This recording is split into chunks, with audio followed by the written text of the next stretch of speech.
কাকে বলে? শিষ্টাচার কি জিনিস? সামনের দিকের মাথার চুল ছোট করা সেটাই কি শিষ্টাচার? সব চুল ছোট করা সেটাই কি শিষ্টাচার? ভুরু তুলে চিকন করা সেটাই কি শিষ্টাচার? দাঁত ছিলে চিকন করা সেটাই কি শিষ্টাচার? এই নগ্ন স্কিন পায়জামা পরা সেটাই কি শিষ্টাচার? আরে একবারে স্কিন পায়জামা পরে আছে আর বাপের মাথায় টুপি আছে, সব বছরই হজ করে, উমরা করে মাসে মাসে। এটা বাপ আর এটা বেটি, হলো অযোগ্য বাপ, ঘৃণিত কাপুরুষ বাপ।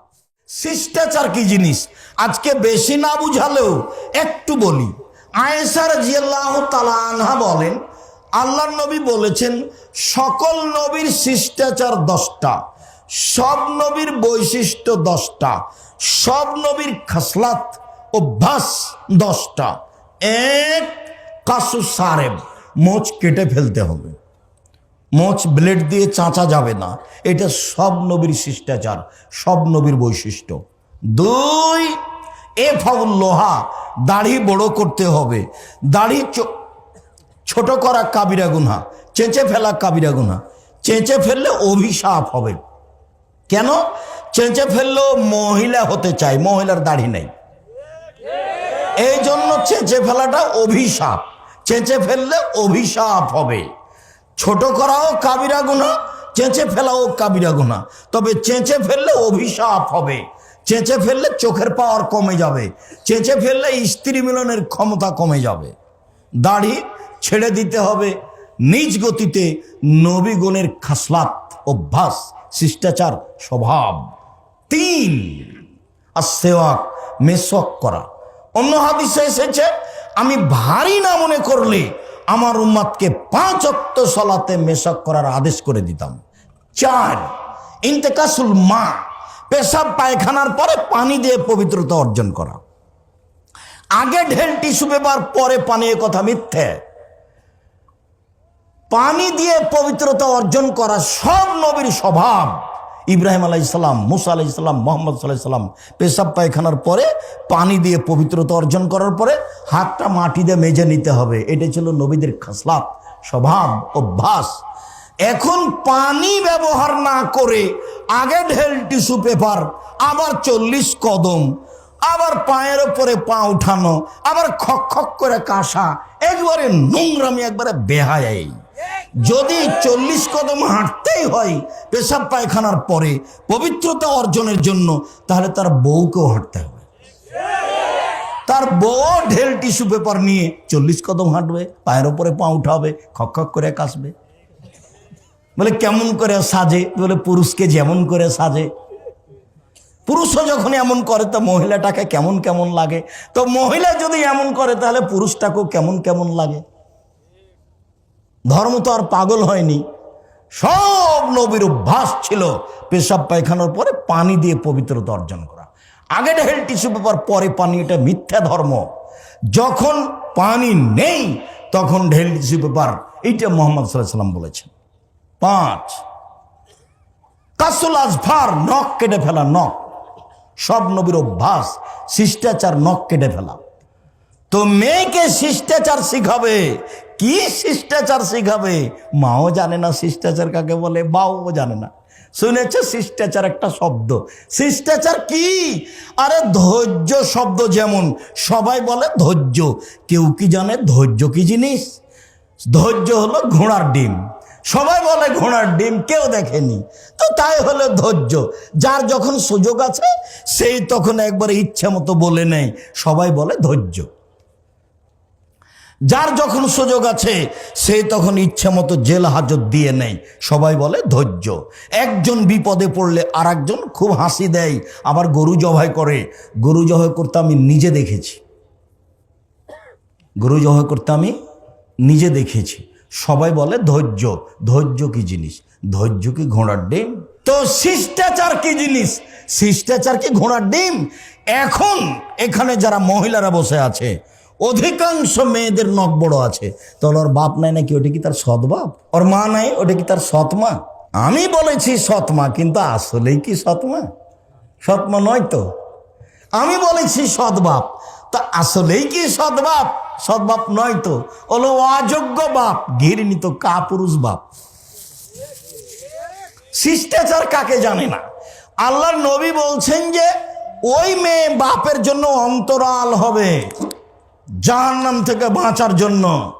যেই বাপ মেয়েকে বিদ্যা শিখিয়ে দিল, শিষ্টাচার শিখিয়ে দিল, ভালো আচরণ করলো, বিবাহ শাদী দিয়ে দিল, সে মেয়ে তিনটা হবে অন্তরাল। শিষ্টাচার কাকে বলে? শিষ্টাচার কি জিনিস? সামনের দিকের মাথার চুল ছোট করা, সেটাই কি শিষ্টাচার? সব চুল ছোট করা, সেটাই কি শিষ্টাচার? ভুরু তুলে চিকন করা, সেটাই কি শিষ্টাচার? দাঁত ছিলে চিকন করা, সেটাই কি শিষ্টাচার? এই নগ্ন স্কিন পায়জামা পরা, সেটাই কি শিষ্টাচার? আরে একবারে স্কিন পায়জামা পরে আছে আর বাপের মাথায় টুপি আছে, সব বছরই হজ করে, ওমরা করে মাসে মাসে। এটা বাপ আর এটা বেটি। আমি বলেছি সৎবাপ, আপনি বলছেন আব্দুর রাজ্জাক সাহেব এভাবে বলিয়েন না। বলেন আমি কি করতে পারি? আপনি যদি স্বাভাবিক মনে করেন তাহলে এটা মিথ্যে। আপনার নাম মুসলিম আর আপনার ধর্মের নাম ইসলাম। ইসলাম মানে মেনে নেওয়া, মুসলিম মানে মেনে নিয়েছি। ইসলাম মানে মেনে নেওয়া, মুসলিম মানে মেনে নিয়েছি। বলেন আপনি কি মেনে নিয়েছেন? শিষ্টাচার কাকে বলে? কাপড় পরার সময় ডান হাতটা ঢোকাতে হবে আগে, এর নাম শিষ্টাচার। শিষ্টাচার কাকে বলে? বাচ্চার জুতা পরালে ডান পায়েরটা আগে পরাতে হবে, তার নাম শিষ্টাচার। শিষ্টাচার কাকে বলে? মসজিদে ঢোকার সময় ডান পাটা আগে দিতে হবে, তার নাম শিষ্টাচার। শিষ্টাচার কাকে বলে? বাচ্চাকে ডান কাতে শোয়াতে হবে দোয়া পড়ে, তার নাম শিষ্টাচার। শিষ্টাচার কাকে বলে? বাচ্চাকে দুধ খাওয়ানোর সময় বিসমিল্লাহ বলতে হবে, নইলে শয়তান দুধ খাবে, খাবেই, নিশ্চিত খাবে, অবধারিত খাবে, খাবেই খাবে। নবী বলেছেন খাবে, অতএব খাবে। মা যখন বাচ্চাকে দুধ খাওয়াবে তখন মায়ে বিসমিল্লাহ বলবে। শিষ্টাচার কাকে বলে?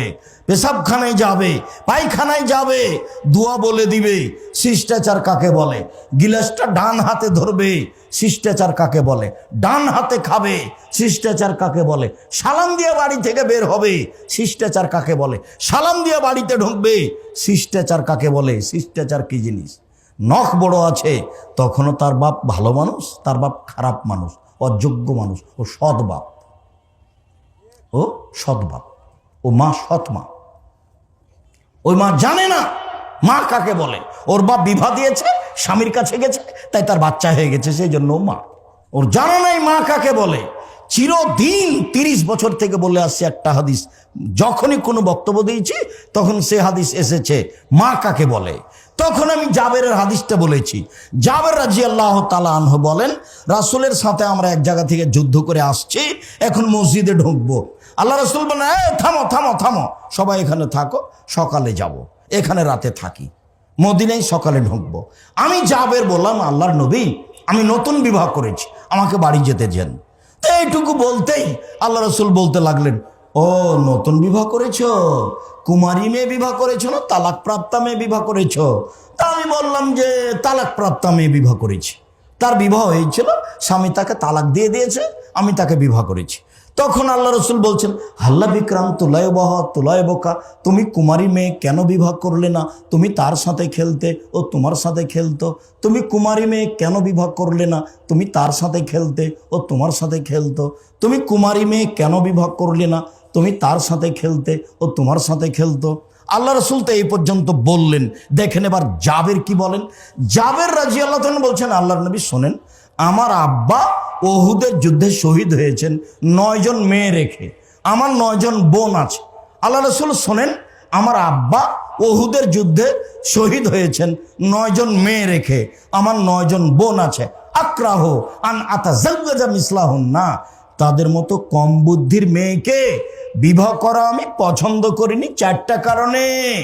আমার বোনদের সমবয়সের মেয়েকে বিবাহ করা পছন্দ করিনি 4টা কারণে। এক, লে তুয়াল্লে মাহন্না, বেশি বয়সের তালাক প্রাপ্তা মেয়ে বিবাহ করেছি যাতে করে আমার স্ত্রী আমার বোনকে বিদ্যা শিখাতে পারে। 2, বলে তুয়াদ্দে বাহন্না, যাতে করে আমার স্ত্রী আমার বোনদেরকে শিষ্টাচার শিখাতে পারে। 3, বলে তারাজ্জলাহন্না, যাতে করে আমার স্ত্রী আমার বোনদের মাথার চুল চিরুনি করে সাজগোজ করে পরিপাটি করে রাখতে পারে। 4 বলে তাকুমা আলাইহিন্না, যাতে করে আমার স্ত্রী আমার বোনদের উপরে পাহারা দিতে পারে। তার নাম মা। রাসূলের সামনে বিবরণ দিলেন জাবের রাদিয়াল্লাহু আনহু, আমি বেশি বয়সের মেয়ে বিবাহ করেছি তালাক প্রাপ্ত 4টা কারণে। আমার 9 জন বোন আছে, সবাই কম বয়সের, কারো বিবাহ হয়নি। এক, আমার স্ত্রী যেন আমার বোনদেরকে বিদ্যা শিখাতে পারে। 2, আমার স্ত্রী যেন আমার বোনদেরকে শিষ্টাচার শিখাতে পারে। বিদ্যা না হয় বুঝলামই, ছেঁচড়া মেছড়া করে কি যে শিখালো।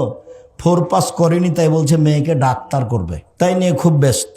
6 পড়ার পরে 4 জন মাস্টার, ক্লাস 8-এ গিয়ে 6 জন মাস্টার, ম্যাট্রিক পাস করার পরে ইন্টার পাস করার জন্য যে কয়েকটা সাবজেক্ট সব মাস্টার। তারপরে ডাক্তারিতে ভর্তি করেছে কোনো বিশ্ববিদ্যালয়ে। কয়দিন পরে মেয়ে আরেকজনের সাথে চলে গেছে। তখন টাকাটি কি হলো? কোলার বাড়ির সেই ছেলেটা অতীব মেধাবী, ভালো ভদ্র ছেলে, সবাই তাকে বলে খুব ভদ্র, খুব মেধাবী, সবাই বলছে উত্তরবঙ্গে সবচেয়ে মেধাবী, তাই পড়াশোনা করেছে, বাপে বলেছে বড় ডাক্তার।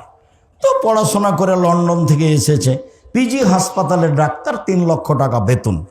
তো দেখলাম সেই দিন আসলো কোলার বাড়িতে, গাড়ি থেকে নামলো, কথার কথা গ্রামের লোকজন দৌড়িয়ে এসেছে, চাচি খালা ফুফু দেখবে কত সুন্দর আদরের ছেলে, লন্ডন থেকে পড়ে এসেছে। গাড়ি থেকে নামলো, দেখা গেল গলায় টাই আছে, গায়ে স্যুট আছে, পায়ে জুতা আছে, মোজা আছে, দাড়ি চাঁচা আছে, হাতে সিগারেট আছে। এই অবস্থায় ছেলে গাড়ি থেকে নামলো। গ্রামবাসীর খুব ভালো ভদ্র ছেলে। একটু পরে বৌমা গাড়ি থেকে নামলো, দেখা গেল হালকা হালকা গায়ে কাপড় আছে। একটু পরে নাতনি গাড়ি থেকে নামলো, দেখা গেল গায়ে কাপড় নেই। দেখা গেল গাড়ির পিছন দিকে কুকুর আছে। গাড়ির পিছন দিকে কি আছে? কুকুর আছে। বলেন টাকা লস হয়েছে না লাভ হয়েছে? আবার পিজি হাসপাতালে গিয়ে দেখেন যারা সহযোগিতা করছে সবাই বেটি ছেলে মানুষ, মহিলা। আবার দেখেন প্রেসক্রিপশন লিখেছে ওই ওষুধ কোম্পানির, যারা তাকে টাকা দেয় ও জানে এর চেয়ে ভালো ওষুধ আছে, তারপরেও যারা তাকে টাকা দেয় তাদের ওই কোম্পানির ওষুধ লিখেছে। বলেন এখন একে কি করবেন? এ কি করবে জাতি? আমাকে বলছে আব্দুর রহিক সাহেব, 3টে ছেলে একটা একটু স্কুলে দিলে হয় না? বলছে সবাই তো দেয়, কাজে আমি ওই পাতা ছিঁড়ে দিয়েছি। সবাই দেয় তো সেই জন্য আমি ওই পাতা ছিঁড়ে দিয়েছি, ওই পাতা আমি রাখিনি। তারপর তাকে দেখে ছেড়ে দেবো কি বলতে চায় আমাকে। শুনুন, বিদ্যা কাকে বলে বাপ মা বুঝতে পারলো না, পরিস্থিতিকে বিদ্যা বুঝলো, মূলত তা বিদ্যা নয়। বিদ্যা কি জিনিস এটা শুনতে হলে আব্দুল্লাহ যেভাবে বিস্তারিত সময়ে বিশ্ববিদ্যালয়ের সেমিনারগুলিতে বলছে সেগুলো আপনি দেখেন, তাহলে আপনি বুঝতে পারবেন বিদ্যা কি জিনিস। বিদ্যা মূলত কাকে বলে এইটা আপনি স্পষ্ট বুঝতে পারবেন।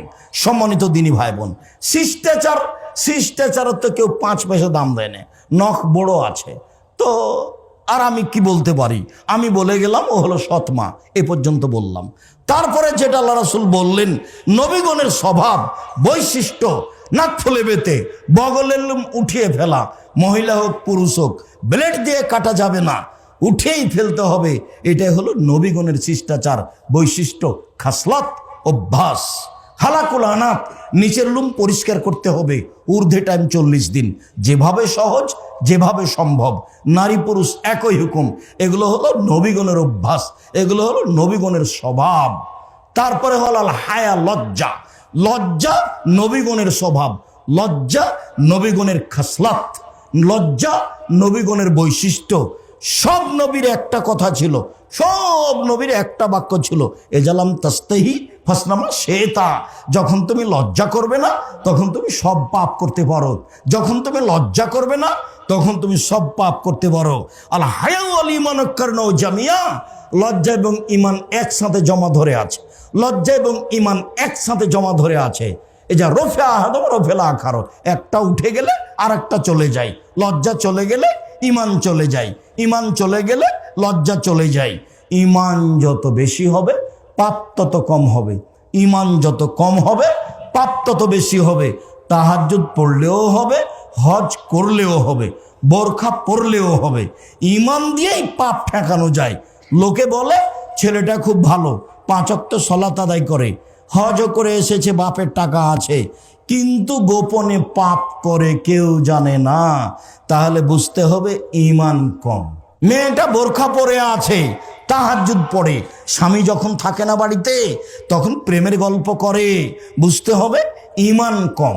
5 ওয়াক্ত সালাত আদায় করে ঠিকই, হজ করেছে ঠিকই, পর্দা করে ঠিকই, বোরখা পরে ঠিকই, কিন্তু ঈমান কম থাকার কারণে পাপও চলমান আছে, ইবাদতও আছে, পাপও আছে। ঈমান দিয়ে পাপ ঠেকানো যায়, ঈমান যত কম